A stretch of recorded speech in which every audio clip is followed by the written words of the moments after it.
مساء الخير على الأمارات، وأحلى وصفة وأجمل وصفة ممكن نعملها بالبرتقان. البرتقان الموسم بتاعه كتير والفيتامين سي فيه كتير. البرتقان مش بيعالج البرد بس، بيعالج حاجات كتير جدا.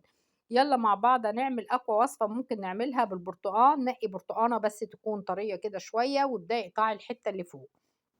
خلاص أبدأ كده يعني أدوّر الحتّة دي كده بالمعلقة زي ما أنتم شايفين، هاطلّع أفرّغ منها حوالي معلقتين كده، بس أحاول آخُد القشرة كده اللي جوّه، بس المَيّة ممكن أسيبها فيها برضه يعني. خلاص قوّرتها كده شوية، ممكن بمقوَرة بمعلقة، هي سهلة جدًا بدل برتقانة طرية معاكِ. اعملي زي فيها فجوة كده من النُص، وسيبي المَيّة اللي جواها. شوفي أنا باحاول أنزّل المَيّة إزاي بالمعلقة، بُصّوا بانزّلها أهو. باحاول أنزّل المَيّة دي بالمعلقة. خلاص كده هاركن بقى البرتقانة دي كده على جنب، ونشوف الخطوة الجاية هنعمل إيه. الوصفة دي أقوى وصفة ممكن تعمليها لعلاج الكحة، لعلاج البرد، لعلاج الكلى وتنضيف الكلى وتنضيف الكبد وتنضيف كل حاجة في الجسم. عندِك كحة مزمنة ومش عارفة تاخدي أدوية أو أي حاجة، وخصوصًا الأطفال اعمليها، للكبار اعمليها. آمنة، فعّالة، هتدعوا لي عليها، كل حاجتها طبيعية.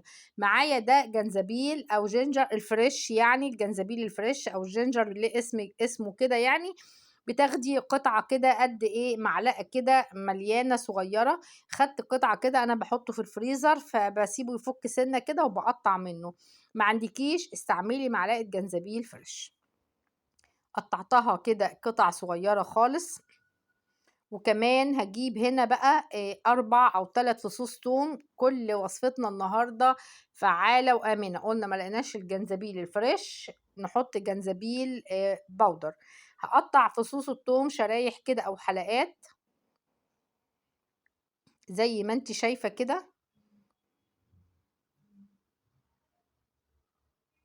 يعني صغّريها، كبّريها، اعمليها. الوصفة دي تعمليها بيُفضّل من بالليل وتسيبيها زي ما أنا هاعمل كده، هتسيبيها للصبح وتعملي الخطوة التانية. لكن أنا عشان باصوّر لكم الفيديو، فحابة أنهي لكم الفيديو كده مرّة واحدة علشان أنزّله لكم. كُلّنا اليومين دول عندنا برد من الجو دوّة ومن تغيير الفصول، كُلّنا أغلبيتنا جنابنا بتوجعنا، الكلى بتوجعنا، كل ده والوقاية خير من العلاج. لو عملناها إن شاء الله مرّة في الأسبوع آمنة. حطيت التوم وحطيت الجنزبيل جواها وغطيتها، اركنيها بقى لتاني يوم الصبح. التوم هتلاقيه طري جدًا والجنزبيل طري جدًا. بتجيبي العصارة بتاعة البرتقان أو تفضّي كل اللي فيها وتضربيه في الخلاط، أو تضربيه بهاند بلندر زي ما أنتِ حابة. هتبيتيها، التوم هيطرى، الجنزبيل بيطرى.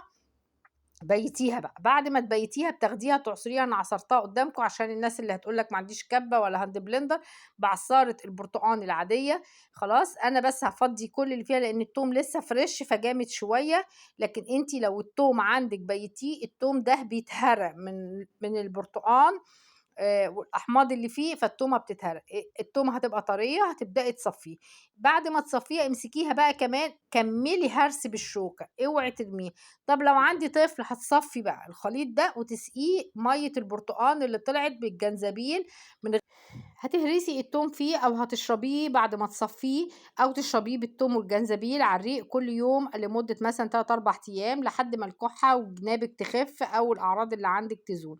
جرّبوه وقولوا لي رأيكم في الكومنتات، ولأولادنا صفّوه بألف هنا وشفا، وإن شاء الله الوصفة تعجبكم.